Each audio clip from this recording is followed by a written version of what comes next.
नमस्कार दोस्तों, आप सभी का स्वागत है आपके अपने YouTube चैनल परवीन मैथ्स में। दोस्तों आज का जो हमारा कॉन्सेप्ट रहेगा वो है एलसीएम और एचसीएफ से रहेगा, यानी लसअप और मसअप से रहेगा। आज के इस वीडियो में हम सीखेंगे कि दी गई संख्याओं का लघुत्तम समापवर्तक यानी कि एलसीएम और एचसीएफ यानी कि महत्तम समापवर्तक कैसे निकाला जाता है। तो भाग विधि के द्वारा हम सीखेंगे। तो ये सब सीखने के लिए इस वीडियो को पूरा जरूर देखिएगा।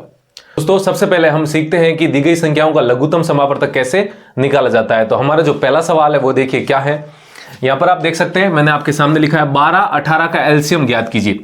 दोस्तों हमें यहां पर 12 और 18 का एलसीएम यानी कि लसअप लघुत्तम समापवर्तक ज्ञात करना है, ठीक है। नहीं, एलसीएम का मतलब लीस्ट कॉमन मल्टीपल हमें यहां पर ज्ञात करना है। तो दोस्तों 12 और 18 का लघुत्तम समापवर्तक निकालने के लिए, एलसीएम निकालने के लिए सबसे पहले आप इस प्रकार लिखेंगे 12 और 18 को, ठीक है। भाग विधि के द्वारा कर रहे हैं ये हम, इसलिए 12 और 18 को ऐसे लिखेंगे।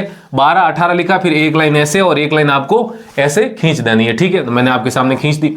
अब दोस्तों हम क्या करते हैं, इनमें अभाज्य संख्याओं का भाग लगाना शुरू करते हैं। अभाज्य संख्या क्या होती है? ऐसी प्राकृत संख्या है जिसके सिर्फ दो गुणनखंड हो, यानी कि वो स्वयं और एक सभी का गुणनखंड होता है और एक वो स्वयं खुद संख्या ही उसका गुणनखंड हो। तो ऐसी संख्या क्या कहलाती है? ऐसी प्राकृत संख्या अभाज्य संख्या कहलाती है। तो हमें जब भी भाग विधि के द्वारा एलसीएम निकालना होता है संख्याओं का, तो हम अभाज्य संख्याओं का भाग देते हैं।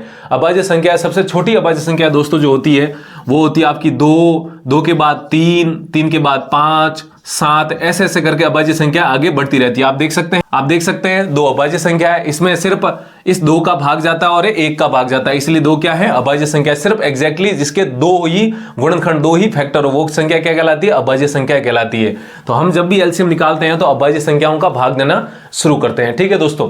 तो सबसे पहले हमें 2 का भाग देना है। सबसे पहले हमें 2 का भाग, तो देखिए 12 और 18 में अगर किसी भी संख्या में अगर 2 का भाग जाता है तो हमें 2 का भाग लगाना है। तो सबसे पहले दोस्तों हम 2 का भाग लगाएंगे। तो यहां पर देंगे 2 का भाग। अब 2 का भाग 12 में देंगे। 2 का भाग 12 में कितनी बार जाएगा दोस्तों? 6 बार। तो लिखेंगे 6 कॉमा, फिर 2 का भाग जा रहा है 18 में, तो 2 का भाग 18 में देंगे, कितनी बार जाएगा दोस्तों? 9 बार। तो यहां पर लिखेंगे 9, ठीक है। अब हम यहां पर इस प्रकार एक लाइन खींच देंगे, ठीक है। अब हमें क्या करना है? 2 का भाग वापस लगाना है। यदि हम जाता है तो किसी एक में भी जाता है तो आपको 2 का भाग लगाना है। तो यहां पर आप देख सकते हैं 9 में तो 2 का भाग नहीं जाता है, लेकिन 6 में 2 का भाग जाता है, तो 2 का भाग एक बार फिर लगा देना है। तो यहां पर दोस्तों मैं 2 का भाग लगाता हूं। 2 का भाग 6 में कितनी बार जाएगा? 3 बार। यहां पर लिख देंगे 3। और 9 में दोस्तों 2 का भाग नहीं जाता है, तो जिस संख्या में भाग नहीं जाता उस संख्या को वैसा ही लिखते हैं, ठीक है। यहां पर 9 था तो यहां पर भी हम क्या लिखेंगे दोस्तों? 9 ही लिखेंगे, ठीक है।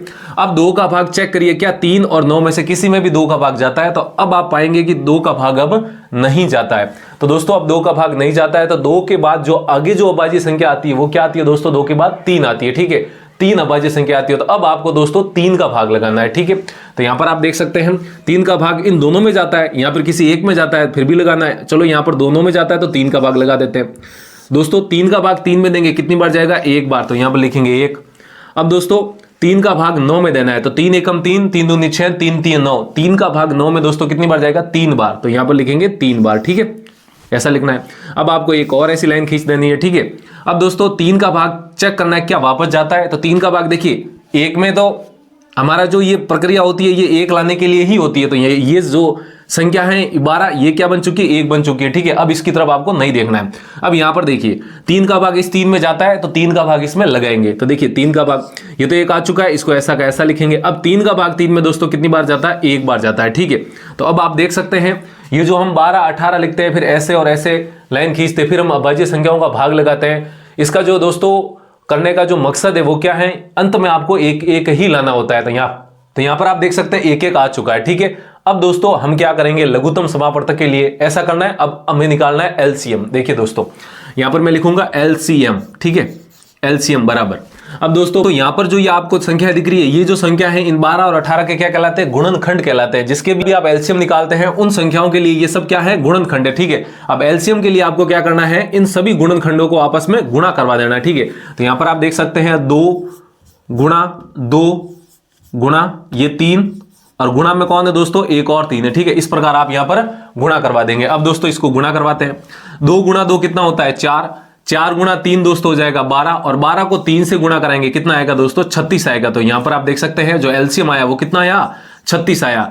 तो यहां पर कह सकते हैं कि जो 12 और 18 का जब एलसीएम निकालेंगे तो दोस्तों कितना आएगा, 12 और 18 का एलसीएम ये भाग विधि के द्वारा हमने किया है और कितना आया, 36 आया। ठीक है, तो इस प्रकार दोस्तों दी गई संख्याओं का लघुत्तम समावर्तक निकाला जाता है, यानी कि एलसीएम निकाला जाता है। यहां पर आप देख सकते हैं दोस्तों हमने दो संख्याओं का एलसीएम निकाला। ठीक है, अब मैं एक और सवाल लेता हूं कि जिससे कि ये जो एलसीएम निकालने का कॉन्सेप्ट है आपको अच्छे से समझ आ जाए। तो हमारा जो अगला सवाल है वो है कि क्या है, 40, 48, 45 का हमें एलसीएम ज्ञात करना है। ठीक है, तो दोस्तों अब जो पिछला सवाल था वो सिर्फ दो संख्याओं का था, अब यहां पर आप देख सकते हैं आपको तीन संख्या दी गई है, तो इसका भी एलसीएम वैसे ही निकालेंगे जैसे हमने दो संख्याओं का किया था। चाहे आपको तीन संख्याएं दे, चाहे आपको तीन से अधिक संख्याएं दे, तो एलसीएम निकालने का कॉन्सेप्ट सेम रहता है। ठीक है, तो यहां पर आप देख सकते हैं सबसे पहले जिनका एलसीएम निकालना उनको लिखेंगे। तो देखिए दोस्तों 40, 48 और 45 का आपको एलसीएम निकालना है। ठीक है, तो इसको इन तीनों संख्याओं को ऐसे लिखेंगे, फिर एक लाइन ऐसे ऊर्ध्वाधर यानी कि वर्टिकल और एक लाइन ऐसे यानी कि हॉरिजॉन्टल खींचेंगे। ठीक है दोस्तों, अब आपको सबसे पहले सबसे छोटी अभाज्य संख्या है, जैसा कि पिछले सवाल में किया था वैसा ही इसी में करेंगे। सबसे छोटी अभाज्य संख्या यानी कि 2 का भाग लगाना है। ठीक है, तो यहां पर देखिए किसी में भी 2 का भाग जाता है तो 2 का भाग लगाना है, तो इन दोनों में 2 का भाग जाता है तो 2 का भाग लगाएंगे दोस्तों। अब 2 का भाग जब 40 में देंगे तो कितनी बार जाएगा दोस्तों, 20 बार, तो यहां पर लिखेंगे 20। 2 का भाग 48 में देंगे तो कितनी बार जाएगा दोस्तों, 24 बार, तो यहां पर लिखेंगे 24। ठीक है, अब 2 का भाग दोस्तों 45 में नहीं जाता है तो 45 को वैसा का वैसा लिखेंगे। ठीक है, अब आपको 2 का भाग वापस चेक करना है, क्या 2 का भाग जाता है, तो यहां पर आप देख सकते हैं 20 और 24 में अभी भी 2 का भाग जा रहा है, तो हम 2 का भाग एक बार फिर लगाएंगे। तो 2 का भाग लगाते हैं तो 2 का भाग 20 में कितनी बार जाएगा दोस्तों, 10 बार। ठीक है, फिर 2 का भाग 24 में देंगे कितनी बार जाएगा, 12 बार। फिर 2 का भाग 45 में नहीं जाता है तो 45 को वैसा का वैसा लिखेंगे। क्या दोस्तों अभी भी 2 का भाग जाता है, तो देखिए 2 का भाग अभी भी इन दोनों में जा रहा है, तो 2 का भाग एक बार फिर लगाएंगे, तो 2 का भाग देंगे। 2 का भाग 10 में दोस्तों जाएगा 5 बार। ठीक है, फिर 2 का भाग 12 में देंगे कितनी बार जाएगा, 6 बार। फिर 2 का भाग 45 में जाता नहीं है तो 45 को वैसा का वैसा लिखेंगे। अब एक बार फिर हमें चेक करना है क्या 2 का भाग जाता है, तो देखिए 2 का भाग 5 में तो नहीं जाता है लेकिन दोस्तों 6 में जाता है, तो 6 में जाता है तो 2 का भाग एक बार फिर लगाना है। तो 2 का भाग 5 में नहीं जाता है तो 5 को वैसा का वैसा लिखेंगे। 2 का भाग दोस्तों 6 में कितनी बार जाएगा, 3 बार, तो यहां पर लेंगे कि 3। और इसको में कितनी बार जाएगा, नहीं जाता है तो वैसा का वैसा लिखेंगे। ठीक है दोस्तों, अब आपको चेक करना है, अब 2 का भाग 5 में भी नहीं जाता है, 2 का भाग 3 में भी नहीं जाता है, 2 का भाग 45 में भी नहीं जाता है, तो 2 का भाग अब किसी भी संख्या में नहीं जाता है। तो अब आपको 2 के बाद जो अभाज्य संख्या आती है उसको चेक करना है। तो दोस्तों 2 के बाद जो अभाज्य संख्या वो कितनी है, 3 है, तो अब आपको 3 का भाग लगा के चेक करना है। 3 का भाग दोस्तों देखिए 5 में नहीं जाता है लेकिन इस 3 में जाता है, इसमें भी जाता है, तो अब आपको 3 का भाग लगाना है, तो 3 का भाग लगेंगे। 3 का भाग 5 में देंगे दोस्तों, नहीं जाएगा तो 5 को वैसा का वैसा लिखेंगे। ठीक है, 3 का भाग 3 में कितनी बार जाएगा, 1 बार। ठीक है, अब 3 का भाग 45 में देंगे कितनी बार जाएगा दोस्तों, 15 बार जाएगा। ठीक है, तो यहां पर आप देख सकते हैं 15 बार लिख दिया। क्या दोस्तों 3 का भाग एक बार फिर जा रहा है, तो देखिए 3 का भाग 5 में नहीं जाता, ये तो 1 बन चुका है। ऐसा करने का हमारा जो मकसद, हमारा जो पर्पज है वो क्या है, 1 लाना ही है। अब 15 में दोस्तों जाता है तो 3 का भाग एक बार फिर लगाएंगे, तो यहां पर ऐसे लाइन और फिर एक बार फिर 3 लिखेंगे। 3 का भाग दोस्तों 5 में नहीं जाता है, 5 को ऐसा का ऐसा ही लिखेंगे।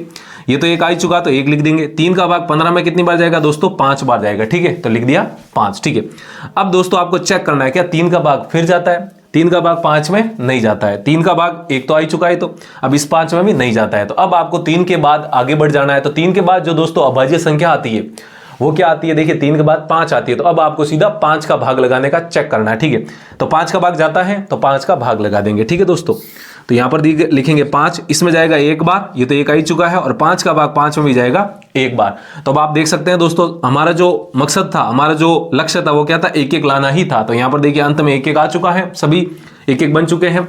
तो अब हमें जो करना है वो क्या करना है, देखिए दोस्तों 40 और 48 और 45 का जो एलसीएम निकालते हैं ऐसे करते हैं, और उसके बाद जो पिछले सवाल में हमने किया था कि यहां पर जो ये संख्या आई है, ये सब संख्या क्या होती है दोस्तों, इस 40, 48, 45 के गुणनखंड कहलाते हैं। तो अब आपको क्या करना है, इनका एलसीएम निकालने के लिए इन सभी गुणनखंडों को आपस में गुणा कर देना है। ठीक है, तो यहां पर लिखेंगे दोस्तों एलसीएम। ठीक है, एलसीएम के लिए इन सभी को गुणा करेंगे, तो देखिए 1, 2, 3, 4 बार 2 है, तो यहां पर लिखेंगे 2 गुणा 2 गुणा 2 गुणा 2। ठीक है, अब यहां पर देखिए 3 2 बार है तो गुणा में लिखेंगे 3, फिर गुणा में 3, फिर अंतिम में जो दोस्तों आएगा वो कितना आएगा, 5 आएगा। ठीक है, इन सभी को आप गुणा कर देंगे। ठीक है, अब मैं यहां पर गुणा करता हूं तो देखिए दोस्तों क्या आता है, 2 गुणा 2 होता है दोस्तों 4, 4 गुणा 2 हो जाएगा 8, 8 गुणा 2 हो जाएगा दोस्तों 16, तो इनको गुणा करने पर आया 16 गुणा, फिर आपको 3 को 3 से गुणा करेंगे तो दोस्तों 9 आएगा, और फिर गुणा में ये जो अंतिम में 5 है 5 आ जाएगा। ठीक है, अब दोस्तों आपको 16 को 9 से गुणा करना है, तो 16 गुणा 9 दोस्तों होता है 144, ठीक है। फिर आपको 144 को गुणा करना है 5 से, ठीक है। तो लगभग आप जब इसको गुणा करेंगे तो कितना आएगा दोस्तों, 1440, 720 आएगा। कितना आएगा, 720 आएगा, ठीक है। नहीं, मैंने आपको 5 से गुणा करने की ट्रिक बता रखी है कि इसको 10 से गुणा करके 2 का भाग यानी कि आधा कर दीजिए। तो 144 को 5 से गुणा करेंगे तो कितना आएगा दोस्तों, 720 आएगा, ठीक है। तो इस प्रकार कह सकते हैं आप कि जो 40, 48 और 45 का एलसीएम आएगा वो कितना आएगा दोस्तों, 720 आएगा। तो ऐसे भाग विधि के द्वारा दी गई संख्याओं का लघुत्तम यानी कि एलसीएम निकाला जाता है। तो उम्मीद है आपको समझ में आया होगा। समझ में आया तो वीडियो को जरूर लाइक कीजिएगा। अभी तक चैनल को सब्सक्राइब नहीं किया है तो वीडियो के नीचे वाला जो लाल बटन है उसको दबा दीजिए। तो दोस्तों ये तो हो चुका है हमारा एलसीएम भाग विधि के द्वारा। अब दोस्तों हम सीखते हैं दी गई संख्याओं का एचसीएफ कैसे निकाला जाता है। तो हमारा जो अगला कॉन्सेप्ट है वो है एचसीएफ का। अब दोस्तों हमारा जो अगला सवाल है वो देखिए क्या है, 30 और 42 का हमें यहां पर हैसियत ज्ञात करना है यानी कि महसब आपको ज्ञात करना है, ठीक है। वो भी दोस्तों भाग विधि के द्वारा, ठीक है। तो देखिए यहां पर मैंने आपके सामने 2 संख्या लिखी हैं। तो पहले मैं आपको सिखाता हूं कि 2 संख्या दी जाने पर उनका हैसियत कैसे निकाला जाता है भाग विधि के द्वारा, ठीक है। तो यहां पर आप देख सकते हैं यहां पर 30 और हमें 42 का हैसियत निकालना है। तो दोस्तों इनमें से सबसे पहले आपको बड़ी संख्या देखनी है। तो यहां पर आप देख सकते हैं बड़ी संख्या क्या है, 42 है, ठीक है। तो आपको बड़ी संख्या में छोटी संख्या का भाग लगाना है, ठीक है। तो यहां पर देखिए दोस्तों, यहां पर लिखेंगे 42 और 42 में आप भाग लगाएंगे दोस्तों किसका, इस 30 का। यहां पर छोटी संख्या क्या है, 30 है, तो 30 का भाग लगाएंगे, ठीक है। अब आपको 30 का भाग 42 में लगाना है। जैसे संख्याओं का भाग करते हैं वैसे ही इनको यहां पर करना है। तो 30 का भाग 42 में दोस्तों कितनी बार जाएगा, एक बार। 30 एकम 30, 30 दूनी 60 हो जाता है जो कि 42 से ज्यादा है। तो आपको 2 बार नहीं, एक ही बार देना है। तो यहां पर लिखेंगे एक बार भाग जाएगा। जब 30 का भाग एक बार 42 में जाएगा तो कितना आएगा दोस्तों, 30। तो यहां पर लिखेंगे 30। फिर दोस्तों भाग में घटाते तो यहां पर घटा देंगे, ठीक है। अब 42 में से 30 को घटाएंगे तो दोस्तों कितना आएगा, 12। तो यहां पर लिखेंगे 12, ठीक है। ये जैसा कि भाग करते संख्याओं को वैसा हमने कर लिया। अब आपको जो आगे करना है दोस्तों, क्या करना है, यहां पर जो आपका ये माइनस करेंगे और यहां पर जो ये शेष बचेगा, इस शेष फल का हमें क्या करना है, जो जिस संख्या का भाग लगाया था इसमें आपको वापस भाग लगा देना है, ठीक है। यानी कि इस 12 का आपको भाग लगाना है दोस्तों इसमें, यानी कि इस 30 में। तो यहां पर लिखेंगे 30, ठीक है। इसमें भाग लगाना है, इसका भाग इसमें लगाना है, ठीक है। तो अब आपको दोस्तों 12 का भाग 30 में लगाना है। तो 12 का भाग 30 में लगाएंगे तो 12 एकम 12, 12 दूनी 24, 12 तीय 36। तो 3 बार तो नहीं, 2 बार जाएगा, ठीक है। तो यहां पर लिखेंगे दोस्तों 2 बार। अब 12 का भाग जब आप 30 में दिया, 2 बार गया तो कितना आएगा, 24 आएगा। तो यहां पर लिखेंगे 24, ठीक है। फिर आपको घटा देना है दोस्तों। जब 30 में से 24 घटाएंगे तो दोस्तों कितना आएगा, 6 आएगा। तो यहां पर लिखेंगे 6, ठीक है। तो यहां पर ऐसे 6 लिख देंगे। अब दोस्तों आपको क्या करना है, जैसे कि पहले किया था कि भाई यहां पर जो आया था शेषफल, उस शेषफल का पहले वाले, इससे पहले वाले भाजक में यानी कि जिसका भाग लगाया था उसमें भाग लगा दिया। तो यहां पर जो शेष बचा है वो 6 बचा है। तो इस 6 का भाग आपको इसमें लगा देना है, यानी कि इसका भाग इसमें। पिछली बार हमने 12 का भाग 30 में लगाया, तो अब आपको 6 का भाग इस 12 में लगा देना है। तो यहां पर लिखेंगे 6 और भाग लगाएंगे इसमें दोस्तों, 6 का भाग लगाएंगे 12 में, ठीक है।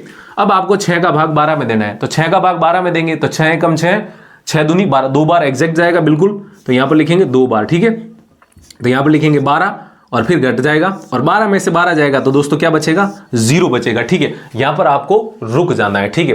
क्योंकि हमने जो ये प्रोसेस किया है, हमारे अंतिम में हमें यहां पर क्या प्राप्त हो चुका है, 0 प्राप्त हो चुका है। तो ये जो भाग विधि है हैसियत निकालने की, इसमें जो होता है तरीका, वो अंत में आपको 0 लाना होता है, ठीक है।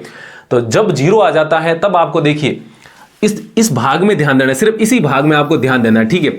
0 यहां पर आया तो इसी भाग में ध्यान देंगे। तो यहां पर 0 आया है, तो 0 आया है तो यहां पर जो भाजक आया है, मतलब जिसका आपने यहां पर भाग लगाया था, यही भाजक यहां पर क्या कहलाता है दोस्तों, HCF कहलाता है, ठीक है। वापस बता देता हूं, जब अंतिम में आपका 0 आएगा जिस भाग में, देखो एक भाग, ये 2 वाला भाग, ये तीसरा भाग हमने किया, यहां पर 3 बार भाग किया।